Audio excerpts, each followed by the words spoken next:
Hey guys, what's going on? Today we're doing a video on the Fire Wing of the Pre-Heresy Dark Angels chapter that I'm creating. This is just a couple clips of me doing a little bit of trimming and sanding on the different parts of the miniatures that I'm working with, just to make sure that it all fits nicely together. And by the end of the painting and priming step, if you don't do this process, it will show through a little bit. So it's definitely not a process that you have to go through, but it makes things a little bit nicer in the long run. So this is just going through a couple of the sprues essentially that I was using. They're all from the Vanguard Task Force box, I believe, but only from like one sprue.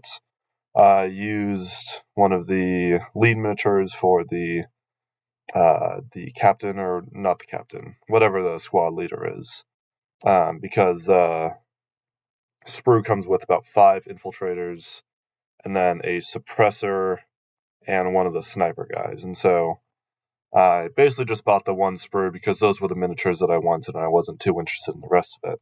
But for the meantime, here's some gluing. I just used the Tamiya thin cement. I did use the Games Workshop one for a time, but I eventually moved away from it because the nozzle kept on getting clogged. And so this was kind of a lower maintenance, even though the Games Workshop one is a little bit more precise and accurate when you're trying to glue your miniatures.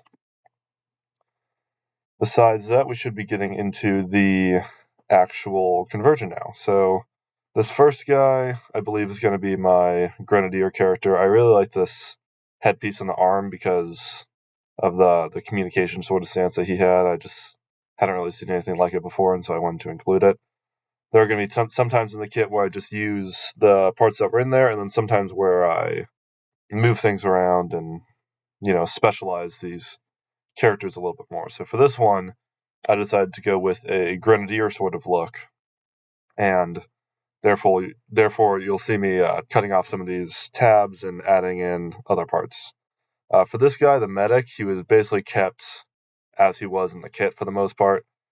I thought about using a different head, but I ended up actually going with the original one that was in the box because it had the nice little light piece above. I also used this part from the Death Corps of Kree kill team as a medical bag that I just put at his feet. And so that was basically just involved some clipping the hand off and then filing it down. And I just glued that to the base in the end. And there wasn't really much involved there. So very simple conversion.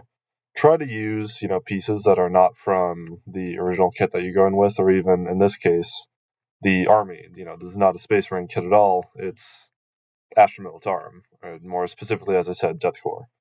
So parts like this can add some flavor and individuality, and it also makes it so that, your miniatures are going to be a little bit different from everyone else's. So even if you have the Apothecary specifically from this box, yours will be a little bit different from anyone else that has the same box. The nice thing about this one is it does actually also have that medical bag on the back, and I really like that detail. I forgot the name of the needle drill thing that he has on his arm.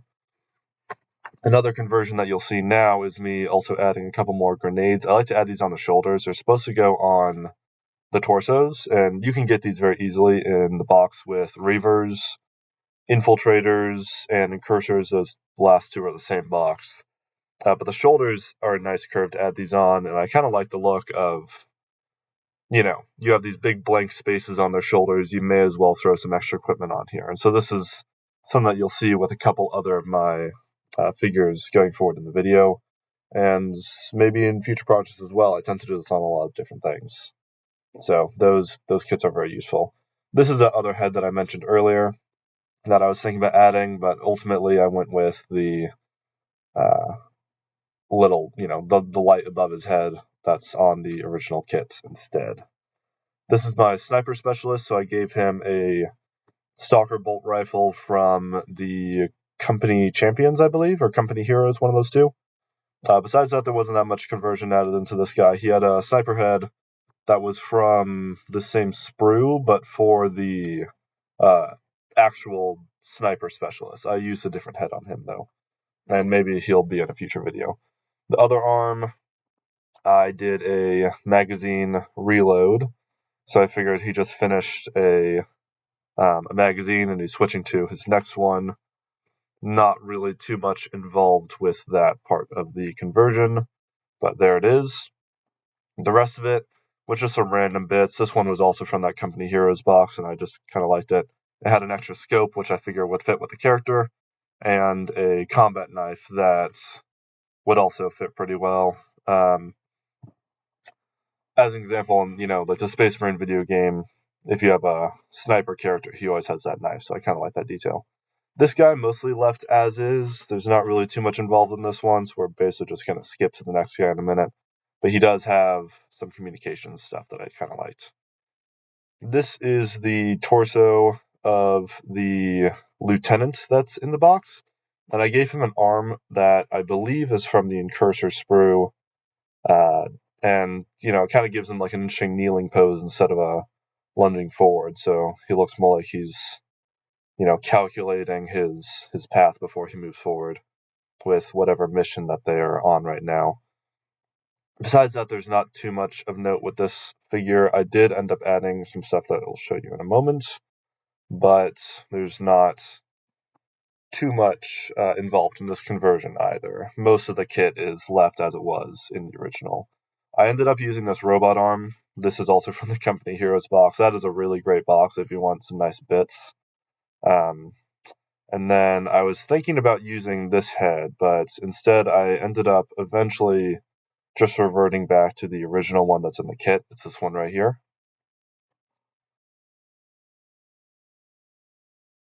And here it is all put together. I put the Crux Terminatus in his shoulder there, so I figured maybe he was in the Terminator company at one point and, lost an arm in the process. And he eventually moved on to serving in the Fire Wing or the Scout Company. So, little storytelling elements. I also have a Chaos Marine helmet at his feet with a knife going through it, which is kind of fun. For the painting process, I started with just a basic silver paint. I believe this Lead Belcher. Great paint. Very nice coloration. It's favorite metallic that I've used so far, really. It's a classic, but it works for a reason. And that's basically just on most of the details. If you cover most of the body in Lead Belcher and stuff, you can kind of do a lot of those details like magazines and scopes and all that without really too much extra work, which, the silver is an easy way to detail things without actually having to put too much detail into it. And that can definitely save time later on in your paint job. I believe this one took me 2 or 3 painting sessions to get all in all, so relatively quick paint job, all things included. I also added a gray dry brush to these guys to give some dimension to their otherwise just completely black armor. I want to use some different black methods throughout my army, because a lot of those pre-heresy Dark Angels are black, but I want to do it differently so it's not completely boring. The brown I use here is a mix of a brown paint and a black, so it gets it a lot more desaturated and darker, which I think fits in a little bit nicer than a bright brown that I would otherwise use. So it kind of dyes it down and makes it work a little bit better for these more, spec ops sort of characters. Still adding some leather in there, but it's a little bit more muted and darker. So that'll just go on all the sashes, pouches, grenade pouches, anything that adds in some brown. There are also some straps on some of their heads, specifically the goggles on the sniper specialist that I have.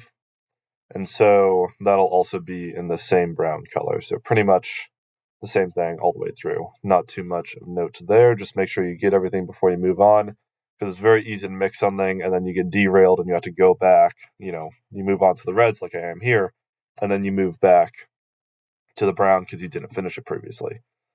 For this red, it's a pretty basic one. I did end up mixing it with some black to desaturate it and bring the color down a little bit. That's something that I did with a lot of it.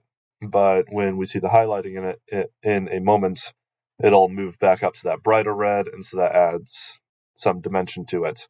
I'd like to put a lot of symbols on the shoulder pads of my guys, so I have like a target symbol on this side and the Cairo on the other one. I like to add some nice, Christian Catholic symbology, because that's what these guys are in my custom lore, because that is the only religion that actually survived all the way to the 40th millennium in Warhammer, apparently. But this red is going to go on all of the electronic devices and also all of the regular, slashes and all the stuff going through the armor. So more, another more muted tone for the symbols on all these guys, but it is nicely highlighted, so it stands out a little bit even from across the tabletop. Besides that, some of the other colors that I'm going to use to detail these guys are some white. The red, white, and black is most of what is used in the Pre-Heresy Dark Angels color scheme. So these guys are mostly going to be red, white, and black. Sometimes there's some green worked in there, like with the lion in his Pre-Heresy artwork. A lot of times you'll see him with some nice green detailing on some of the edges of his robes, which I do like adding in some areas. I think that's going to be more used in my Deathwing, though. My Firewing and my Dreadwing are mostly going to be that pretty simple black, maybe a little gray, and then some red colors. My Ravenwing is going to be mostly black and white, so I'm going to try to change up the colors throughout the different wings so that even in an army that's mostly black, there's some variety in the colors used. But this is just some of the highlighting that I mentioned, going over that darker red with a brighter, more vibrant red that's going to stand out a lot more. And a lot of this can be very easily done on larger armor panels with some glazing. That's kind of what I'm doing here. I thinned my paint to some extent, at least, so that when I did that, it brought some dimensionality to the armor. This is me just doing some really, really bad freehand fire on the back, the power plants on their back. So this is basically just going to be done with some red paints, and then I added a little bit of orange and yellow to it later on to add a little bit more color. But this is just a really quick thing. This is just in real time, me going through all these guys. It doesn't take that long to do some really simple freehand. Maybe if you do it's salamanders. Sorry, that took me way too long. If you do salamanders, this could be a pretty easy thing that you can do to the shoulders. It does not need to be that pretty. If you just do a basic red, orange, yellow, and maybe a white, if again, that is a lot of colors, but if you do it reasonably quickly, you can do a lot of work and just add some more color and interest to your army. This is me going over the heads with a basic skin tone. This ended up being very pallid and desaturated. This color right here, I'm pretty sure it's just like a bone white that I added a little bit of like brown to make a basic skin tone. So after this, I ended up just adding in a bit of a red glaze that sunk into some of those recesses and adds some more fleshy consistency to the skin so that it's not completely just ghost white. If I was doing, maybe a legion like the Raven Guard or something like this, that might work a little better. But in this case, I want my figures to have a little bit more color to their skin. So here's the finished product. Here's that first Grenadier Specialist, and you can kind of see that detailing I put on the back, some of that orange. Again, looks bad, but whatever. The purity seals are all just white with a little bit of wash over them. This is my communication specialist, so I gave him that Auspex device, and he's looking at something on his wrist or other, and he's got that eyepiece that I kind of liked. And he's kind of just motioning people forward, and I have that target symbol on his shoulder along with the Cairo. This guy is my sniper specialist again. You kind of see those knives and extra scopes on his back. I did some checkers. Checkers are really annoying, and this is one of my first attempts, so it's not super clean, but it's not that hard to do if you just do it layer by layer and are very careful with it.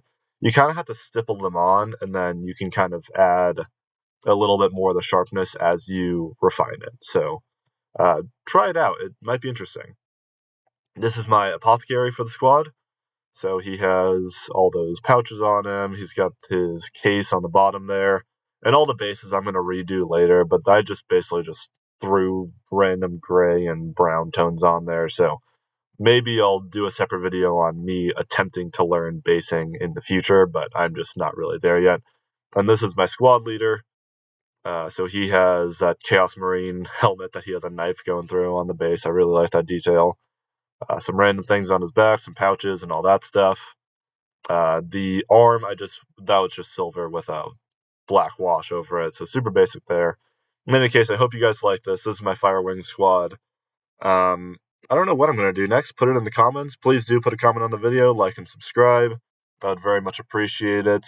And to all of you nerds out there, have a wonderful day.